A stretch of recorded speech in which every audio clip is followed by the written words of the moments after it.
Mosaic friends. Welcome to our very first instructional video tutorial. This has been an incredible week for everybody, and it was really heartwarming that so many of you agreed to take the kits home rather than take the workshop live. And then those kits that we had left over, enough of you grabbed those kits up, and so here we are with our first instructional video. And goodness, sometimes good things come out of terrible situations, and moving forward, I think this is a wonderful thing we can do. We can have in-store workshops, and we can also have people following along at home. So let's make lemonade out of lemons, right? All right, so you should have picked up a kit that looked something like this. You got a stone to work with, and then you also got a box full of some goodies. So the first thing I want to do is I want to go through the box with you, make sure that you have everything that you need so that you can play along with us at home properly and not be missing something. If for any reason you are going through the kit and you're like, no, I don't have that, please call the store right away. We don't want you to get started without having everything that you need. All right, so let's do this one thing at a time. Right in the kit, you have two bowls that look like they have the same material in them, but one of the bowls should have an M on it. The M stands for mortar, okay? The other bowl doesn't have anything on it, and that's your grout. So we're gonna play with mortar first, mortar and grout. The next thing you should have are some instructions. Please understand that these instructions were written months ago for something else, but it's a good step-by-step. Following along with that, and the video is gonna get you through this project in record time. So you should have that. All right, the next thing in your kit is your tile pieces. You should have a full bag of white tile. That's most of your background on your finished piece. You should also have green, both in light green, dark green, and different sizes. Those are for your fern. You will also have in your pot or in your kit some yellow tile. That's for the sun.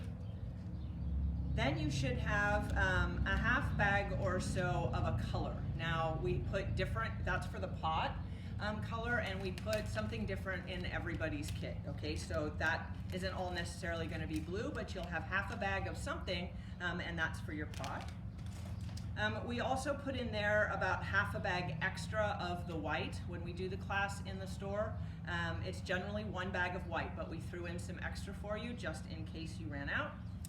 You'll also find some loose pieces in there. This is for the little butterfly that's flying at the top of the stone. You'll find leaf pieces and body pieces for that. So that's all of that. And then lastly, you have this sponge in here, which is for the grout applying stage, which we'll get to next. So that pretty much makes up the kit. Now what you'll also need from your own supplies is find a spoon you don't mind getting mortar and grout all over, although if you wash it up quickly it will come off. Not so much with these ones that we've been doing for years. You won't have probably a little putty knife at home, so you can use the back end of a butter knife to move your grout along. I also, most of the time, just use my hands and my fingers. So that's what you'll need to provide at home, is just a spoon, and a butter knife will work. Okay, so are you ready to get started? I'm ready to get started. All right, when you're mixing mortar, so that's our mix with the M on it, you're gonna need your mortar, you're gonna need your spoon, and then you're also gonna need some water. I'm going to say that you're probably gonna need about half a cup of water to start, all right? I have more than half a cup in the bowl. And when you're baking, have you ever noticed that when you have to mix wet and dry ingredients together, what you want to do is start with the dry in the bowl and then add the wet into it, stirring all the time. You want to be doing it at a rate where you're just putting some water in and stirring. Okay, I need more water, add a little more in and stir until you get the right consistency. If I just pour all the water in there and I end up with too much water, it's not easy to take that water out, and I'm not there to help give you more mortar mix. So I want you to move slowly through this process, using maybe a tablespoon at a time. So you've got your water, a water supply, and you've got your mortar in front of you, and what we're going to do, just kind of stir that around and get it loose. It's been compacted since it traveled home with you. And get about a tablespoon of water and add that in and start stirring. When I said get it to the right consistency, I'm aiming for yogurt. Okay, first tablespoon didn't do it. We're gonna add another tablespoon. When we talk about yogurt, there are different consistencies of yogurt, aren't there? There's Yoplait yogurt, kind of runny, and there's Greek yogurt, which is much thicker. The key here is that it doesn't matter really which consistency you hit. If yours is runnier than mine, it will still work. And one of the reasons when we teach classes here, we don't go for ready-made mortar, is I want you to learn how, can you see I'm just stirring along here and getting it till it's nice and mixed up. I want you to get comfortable mixing and realizing that if it's looser this time, then the next time you do it, it will still work. All right, I said yogurt. This is Greek yogurt, and this would be a perfect consistency if you were going to apply tile to your kitchen backsplash, because you want the tile to stick to it and not move the first time. It's a little thick for this application, so I'm gonna add a little bit more water, just a little bit, and I'm gonna keep stirring. I'm kind of going for Yoplait yogurt this time around. There are several factors that play into consistency and how fast it will work and set up on your stone. Temperature has something to do with that. In the winter when we do these classes and it's very cold, it takes a lot longer for things to set. And in the summer, we have to move at such a fast rate because things dry so quickly. All right, can you see what I'm getting here? It's globbing. So that we make sure that you have enough to cover your whole stone, I'm gonna add just a hair more and get it just a little bit looser.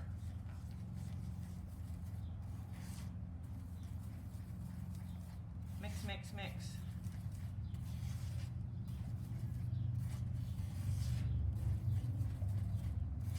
All right, can you see that? It's blobbing off my spoon. It looks kind of like Dannon yogurt. I don't know, but that's about the consistency I want. If yours is runnier than that, don't panic, because the runny will still hold. It will just take longer to dry. And since we're not here doing it all together today, you can let yours dry until tomorrow and then grab your piece tomorrow. All right, so that's what I've got. Now that you've got that set up, we're going to actually apply it to the stone. If you have a spray bottle nearby, when it's very, very hot out, and I don't know where you're working, if you're working outside right now and the sun's out, you might want to wet down your stone just a little bit. This is a very porous stone. It's concrete. And if I wet it, then the moisture in my mortar will not be absorbed into the stone so fast that it makes it hard for me to work. So I just got that a little bit wet. This is the area I'm going to work on first. We're going to start with the pot and the background to the pot, and then I'm going to kind of turn you loose, okay, because I'm not going to do the entire thing all the way through, otherwise I would be here too long. So what we're going to do is we're going to start, I'm going to teach you the process, and then I'm going to turn you loose, and we'll check back a little bit later. Okay, so now that I've got this a little bit wet, I'm going to take my mortar and I'm going to just blob some of that on. Now remember I said that not everybody has a putty knife at home. You could use a butter knife. You can spread this with your putty knife, your butter knife, but I also told you that I like to use my finger. So those of you that don't have a knife or a putty knife, you can still do it just with your finger. Now this is kind of like icing a cake. We don't want to see the stone. We want to make sure that there's icing everywhere. But we also don't want it so thick that when I place the tile on there, that the mortar mooshes up the sides. You'll understand better why later. But let me just show you what I'm going for. I'm going for an even consistency. I'm taking the excess back to my bowl so I'm not wasting it. Okay, now, can you see that this is pretty smooth? It's a little bit thicker right up here where my edges were. It's not so thick though that when I sit a little tile in there that it is going to squish up the sides. We want to keep what's in between the tiles low. We don't want any squooshing mortar, because when we grout later, the second step is grouting, we want to make sure that there's room for the grout to go. Okay, so when you lay tile along the edges, you want to leave yourself a little bit of a natural margin,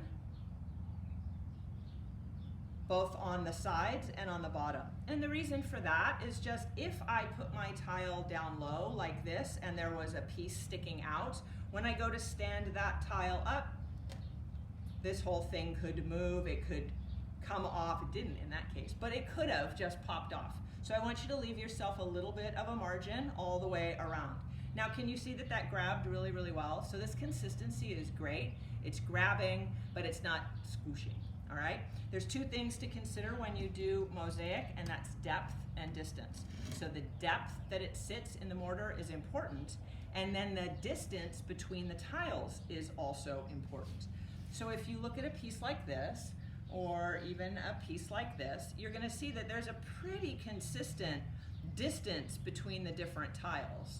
That's what we're aiming for. And then when we're done with our mortar, what you're actually seeing here is grout. It looks like this, but it's actually this other medium that we're gonna use. And you wanna make sure that there's grout in between all the tiles and that the distance of the tiles stays pretty consistent, okay? So what you're going to do now, what we're gonna do together, is we're going to have maybe a 1.5 tile distance on both sides of white, and you're going to build your pot with your bag of half color. Mine here today that I'm playing with is blue. So let's move forward with that. I am going to take some blue pieces out, and what you can do so that you get a shape, so you're not just free forming, is you can use the back of a, what am I gonna use here? I'm gonna use a bit of a stick here. You could use the end of a pencil or something, and you could draw your pot on here so that you can kind of see the form. How do I wanna do that? No, I wanna go like this. I'm working upside down, that's a little tricky. All right, imagine that that's my pot. And I now want my colored tile to be in there. So again, I'm going to set my tile in there, and as I set them, there's just a little bit of distance in between each one. Okay? This is kind of like working with a jigsaw puzzle, because then when I come back to do the next line, I might find a piece that has just the right shape to fit in between the ones below. I can move fairly quickly at this because I've done this a lot. But as you start laying it, just know that when you put the tile down, it's not set in stone yet until it dries. So if I decide, oh, that wasn't smart to put that piece there because now what am I gonna fit in there? I can pick this up and I can move it over here. Okay? So that's what we're doing. We're gonna build this all the way along. And at the same time, when I've done with my pot, I can, where is my little extra bag of white? Somewhere. Okay. I can also lay down my background here. And the amazing thing is that while there are gaps and inconsistencies as I'm moving along like this, kind of upside down, when I when I grout the whole thing when I'm finished, you will just be so amazed at how beautiful the whole thing looks, and nobody will see that maybe your spacing was slightly inconsistent. Okay, so I'm gonna keep working at this, and I'm going to check and make sure that this is recording properly. Otherwise, I've done a lot and you didn't see anything. And I will check back with you in a minute, so go ahead and get started.